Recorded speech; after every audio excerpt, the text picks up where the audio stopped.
pagpaningkamot, determinasyon, pagsalig sa Ginoo ug ang pagsalig sa kaugalingon mao'y lakip sa mga sangkap sa kalampusan ni Lindy Aviles kinsa nag-top 1 sa Occupational Therapist Licensure Exam 2022. Ang upungano na si Aviles proud na proud ug mapasalamaton sa iyang eskwelahan sa Veles College nga mao'y usa sa mga niumol ug nagbutang kaniya sa kalampusan. Ug karong buntaga ato siyang ilailahon ug sayran nato ang kamahinungdanon sa occupational therapist pinaagi sa tong paiginabi kaniya dinhi lang sa GMA Regional TV Live.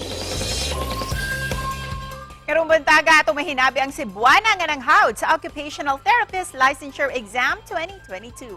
We have this morning Lindy Aviles. Mayong buntag kanimo Lindy ug welcome dinhi sa GMA Regional TV Live. Hello! Maayong buntag kaninyong tanan! First of all, congratulations Lindy for topping the Occupational Therapist Licensure Exam. Kumusta ang imuhang experience, Lindy? Actually, ma'am, nanibago jud ko sa akong nadunggan. Grabe, wa jud ko ga-expect na mo-top ko sa board exam. Ako lang yun gi-hope and pray ato na time is makapass ko kay grabe lisod yun bitaw siya ma'am as in but God is good yun no, He's really good no, in my waiting He was really working. Unsay initial reaction mo when you found out na ikaw gayud ang nasa nag-una sa pwesto sa mga top notchers? Ma'am, as in, grabe, hilak, 30, gid akong hilaka, ma'am, kay wala na gid ko nag-expect bitaw, ma'am, na maka-top gid ko, so na ko ni tanaw sa passers, but tungod giingnan lang gud ko nga, ako day na top 1 ko, grabe, nakalayat gid guro ko sa kunikoranan, unsa nakahigda na gid ko sa floor, sige na ko gihilak. Unsa man to imuhang mga preparations before the exam? How did you prepare yourself?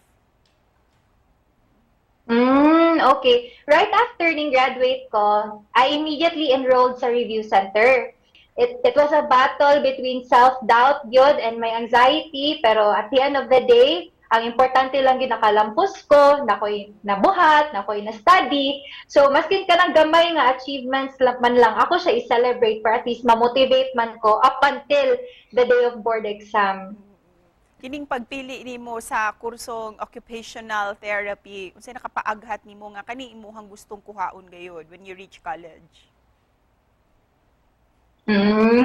Actually, like most of my classmates and batchmates, kami tanan halos kanang ang reason for joining OT kay dili jud kanang inspiring gani nga ay because of this one.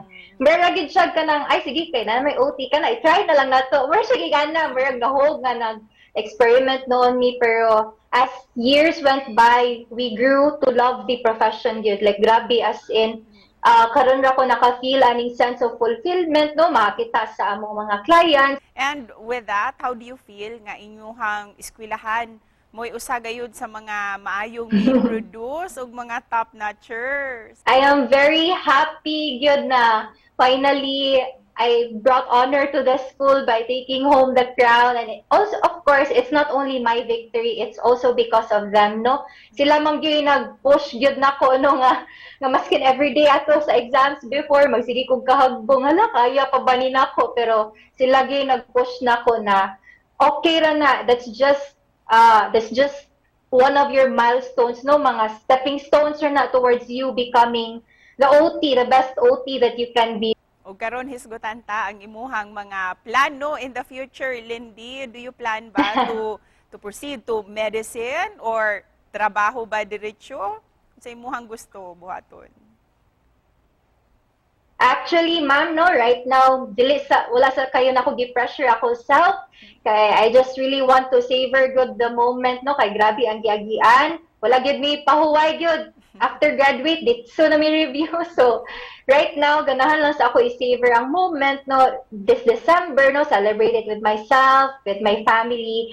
And with this milestone nga, bag-uhay limong na-achieve, Lindy, we'd like to know, unsa po ang imuhang mahatag nga advice, ilabi na sa kantong mga board takers sa dinhaog sa mga gusto sa mukuha og OT nga degree.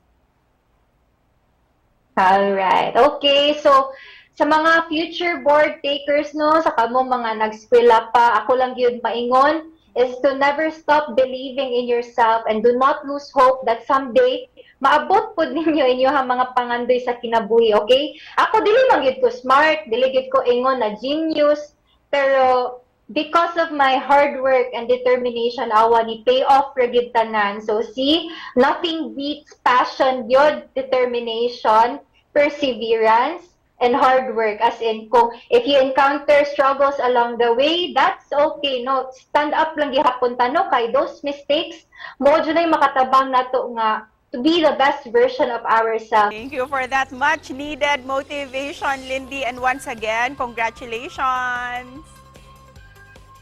Thank you so much. Daghang salamat, Lindy! Thank you.